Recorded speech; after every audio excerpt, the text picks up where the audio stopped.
Second year class. आज हम पढ़ेंगे फिजिक्स का टॉपिक 15.9 जिसका नाम है diffraction of X rays by crystal. देखिए बेटे, पिछले टॉपिक में आपने एक्स रे की डायफ्रैक्शन नहीं समझी थी। आपने डायफ्रैक्शन समझी थी विजिबल लाइट की, जो नज़र आती है, जैसा कि कोई ब्लू कलर की लाइट होगी, रेड कलर की लाइट होगी। लेकिन अब हम देखेंगे एक्स रेज की डायफ्रैक्शन जो हमें नज़र नहीं आती एक्स रेज। और एक और फ़र्क है, पिछली बार आपने यूज़ किया था डायफ्रैक्शन ग्रेटिंग, और ग्रेटिंग मैंने आपको डिटेल में बताया था क्या होता है। कोई ऐसी चीज़ है जिसमें बहुत सारी स्लिट्स होती हैं, बहुत सारी स्लिट्स, ठीक है, इक्वली या कांस्टेंट डिस्टेंस के साथ बहुत सारी स्लिट होती हैं, उसको बोलते हैं ग्रेटिंग। यहाँ पे आपने जो डायफ्रैक्शन करनी है ना, वो कुछ क्रिस्टल्स का इस्तेमाल करके करनी है। तो बेटे सबसे पहले एक बेसिक बात पढ़ते हैं कि एक्स रे जो है वो टाइप ऑफ इलेक्ट्रोमैग्नेटिक रेडिएशन है। अब आपने अपनी पिछली क्लासेस में समझा हुआ है कि इलेक्ट्रोमैग्नेटिक रेडिएशन ऐसी रेडिएशन होती है जिसको ट्रैवल करने के लिए मीडियम नहीं चाहिए होता, ठीक है। तो एक्स रेज इलेक्ट्रोमैग्नेटिक रेडिएशन है जिसकी मच शॉर्टर वेवलेंथ है, यानी वेवलेंथ बहुत छोटी है। कितनी, ये बड़ी इंपॉर्टेंट वैल्यू है, 10⁻⁻10 मीटर की वेवलेंथ है एक्स रेज की। जी तो बेटे अब बात को सुनिएगा ज़रा। याद है कल मैंने आपको ग्रेटिंग यानी लास्ट लेक्चर में समझाई थी। उसमें क्या होता है, इस तरह का एक बैरियर होता है और दरमियान में एक स्लिट होती है, ये जो खाली जगह, फिर बैरियर और फिर खाली जगह यानी स्लिट आ जाती है, और ये प्रोसेस चलता रहता है और बहुत सारी स्लिट्स होती हैं हमारे इस ग्रेटिंग में, ठीक है। अब आपको ये भी याद होगा कि मैंने बताया था कि दो स्लिट्स के दरमियान के डिस्टेंस को क्या बोलना है, ग्रेटिंग एलिमेंट बोलना है, या ग्रेटिंग स्पेसिंग भी कह सकते हो, ग्रेटिंग एलिमेंट कहते हैं इसको। अब याद रखिएगा एक्स रेज की जो रेडिएशंस है ना, उनकी जो वेवलेंथ है लैम्डा है, वेवलेंथ करस्ट से करस्ट तक हम लेते हैं या ट्रफ से ट्रफ तक लेते हैं, वो लैम्डा की वैल्यू है 10⁻⁻10 मीटर। अगर आप चाहते हो कि एक्स रेज डायफ्रैक्शन करें तो फिर ये जो ग्रेटिंग एलिमेंट है ये भी उतनी ही रेंज में होना चाहिए, यानी तकरीबन ये जो डिस्टेंस है दो स्लिट्स के दरमियान, ये 10⁻⁻10 मीटर के ही ऑलमोस्ट राउंड अबाउट होना चाहिए अप्रॉक्सीमेटली, तो एक्स रेज डायफ्रैक्शन करेंगी। लेकिन अगर ऐसा नहीं होता, यानी एक्स रेज की वेवलेंथ, एक्स रेज की ये जो वेवलेंथ लैम्डा है, इसकी वैल्यू और ग्रेटिंग एलिमेंट में फ़र्क आता है, तो बेटे डायफ्रैक्शन नहीं हो पाएगी। सो ये बात उसने यहाँ पर लिखी हुई है, in order to observe the effects of diffraction, यानी आप इसकी हेडिंग दे सकते हो कंडीशन फॉर डायफ्रैक्शन। तो डायफ्रैक्शन के लिए ज़रूरी है द ग्रेटिंग स्पेसिंग, कि जो ग्रेटिंग स्पेसिंग है जो कि बेसिकली स्लिट के दरमियान की जगह को बोलते हैं, must be of the order of the wavelength of radiation, यानी वो उस ऑर्डर में या उस रेंज में होनी चाहिए जो कि रेडिएशन जो हम यूज़ करें ना, एक्स रेडिएशन, एक्स रेज, उसकी वेवलेंथ के ऑर्डर में होनी चाहिए ग्रेटिंग स्पेसिंग, देन कहीं जाकर आप डायफ्रैक्शन ऑब्जर्व करेंगे।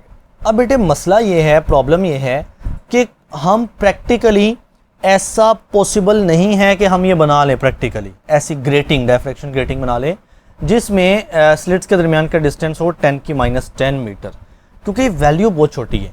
कितनी छोटी, 10⁻10 है ना, तो ज़ीरो के आगे 0.90 लगा दो, 3 4 5 6 7 8 और 9, और फिर 1 लगाना पड़ेगा, यानी इतने छोटे मीटर, ये इतनी वैल्यू है, समझ रहे हो। अब इतनी वैल्यू या इतनी बारीक जो ग्रेटिंग एलिमेंट है, उस जैसी डायफ्रैक्शन ग्रेटिंग बनाना प्रैक्टिकली इम्पॉसिबल हो जाता है।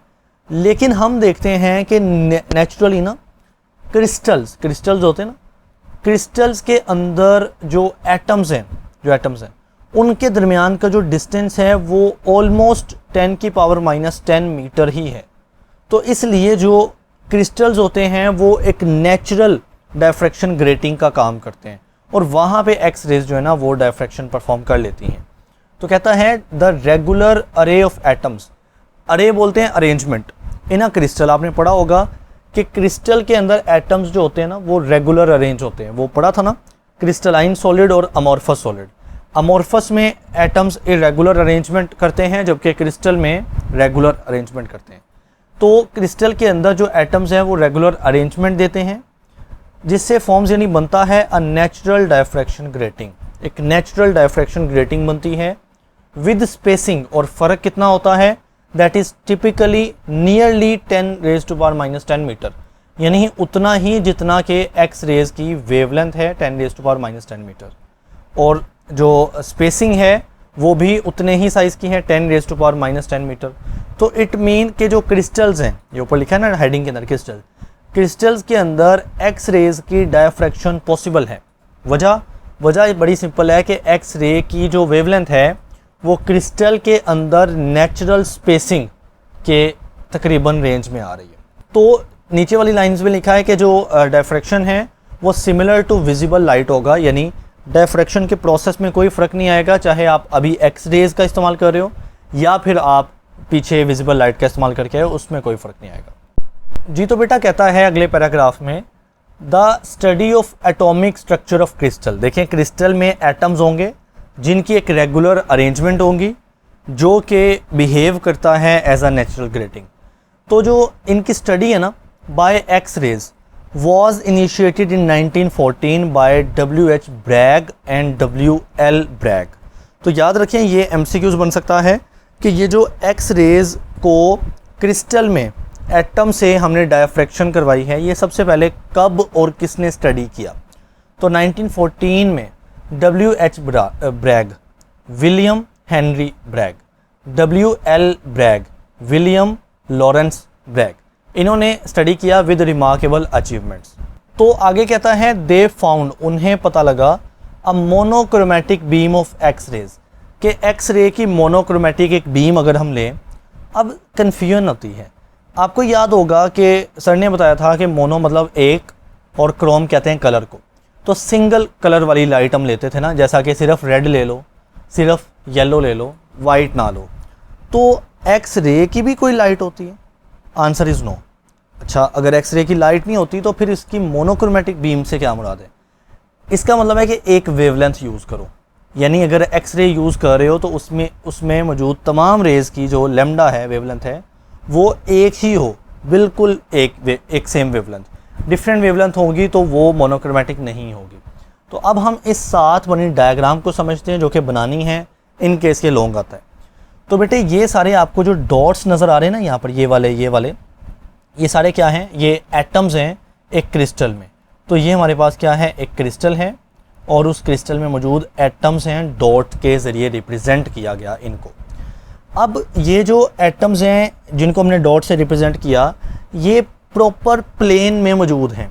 जैसा कि सबसे ऊपर वाली लाइन, सबसे ऊपर वाला प्लेन है जिसको आपने P and P prime plane बोला हुआ है।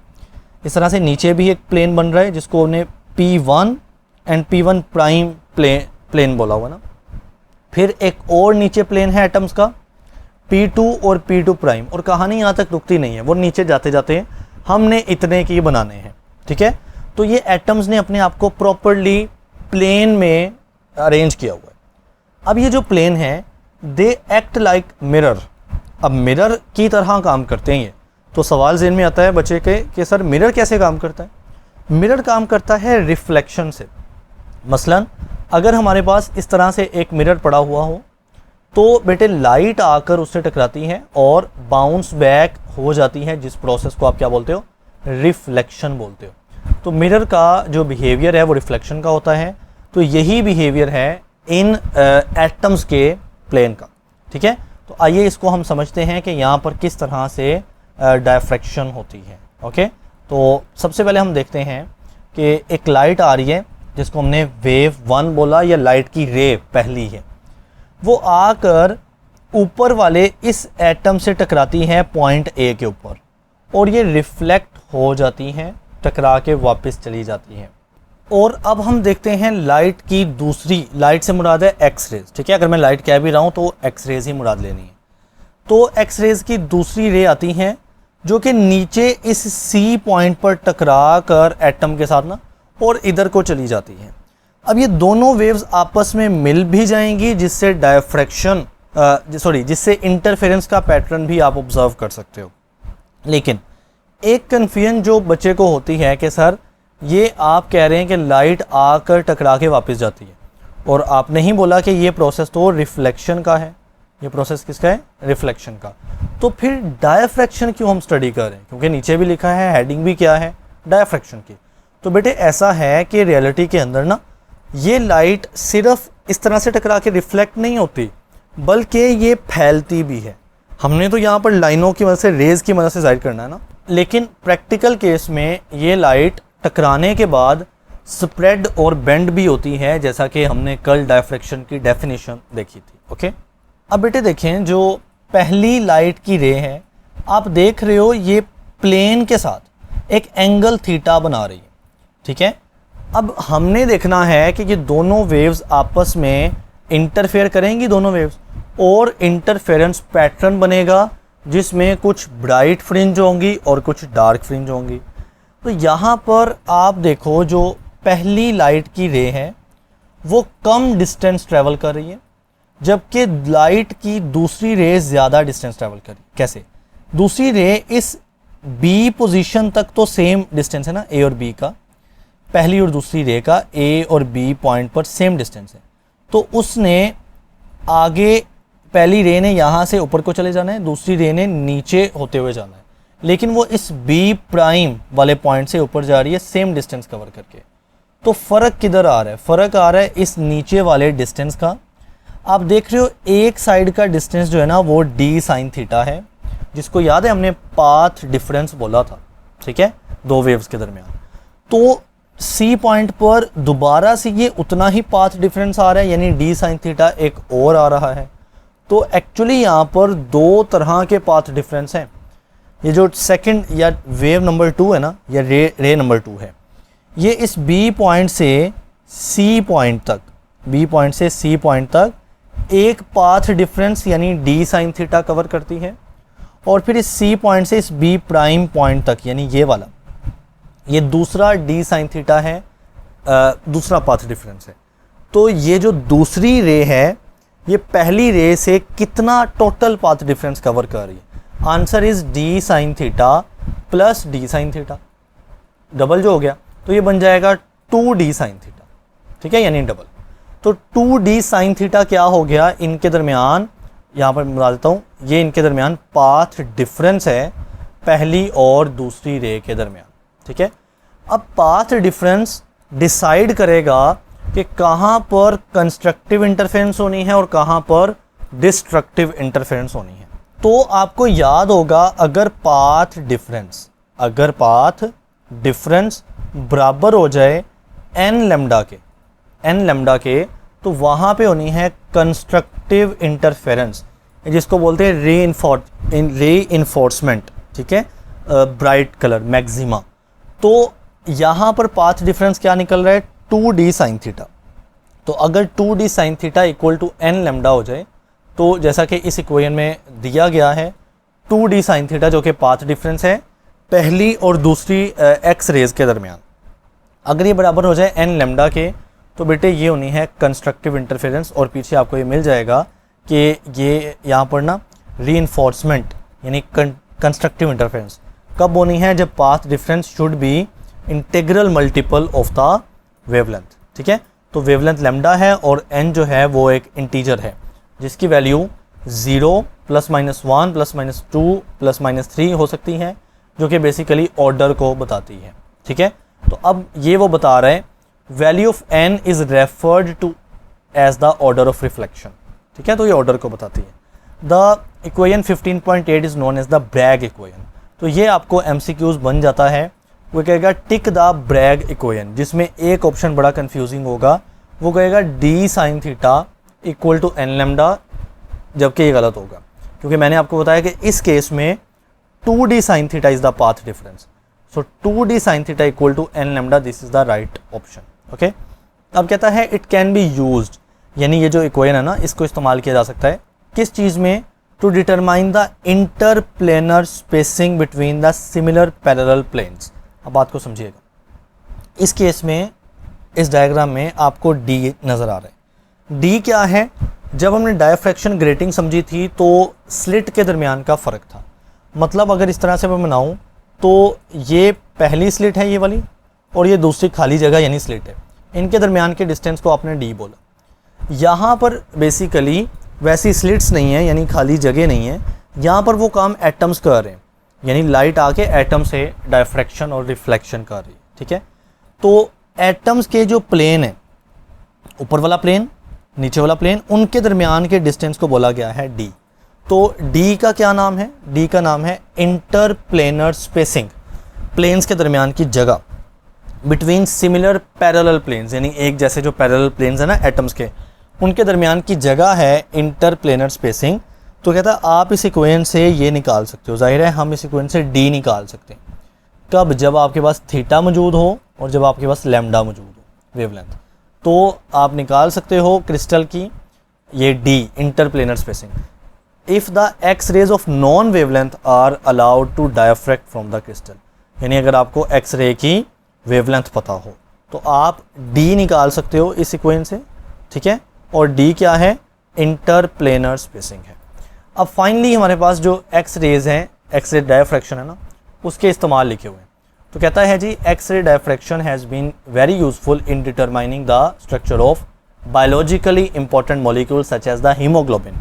हीमोग्लोबिन बेसिकली हमारे ब्लड में मौजूद रेड ब्लड सेल्स के पास एक प्रोटीन होती है। तो हीमोग्लोबिन क्या है? Which is an important constituent of blood. तो बेटे ब्लड के अंदर मौजूद हीमोग्लोबिन की स्ट्रक्चर मालूम करने के लिए हम एक्स रे डायफ्रैक्शन करते हैं, क्योंकि हीमोग्लोबिन के अंदर भी एटम्स होंगे जैसा कि इस क्रिस्टल के अंदर एटम्स हैं।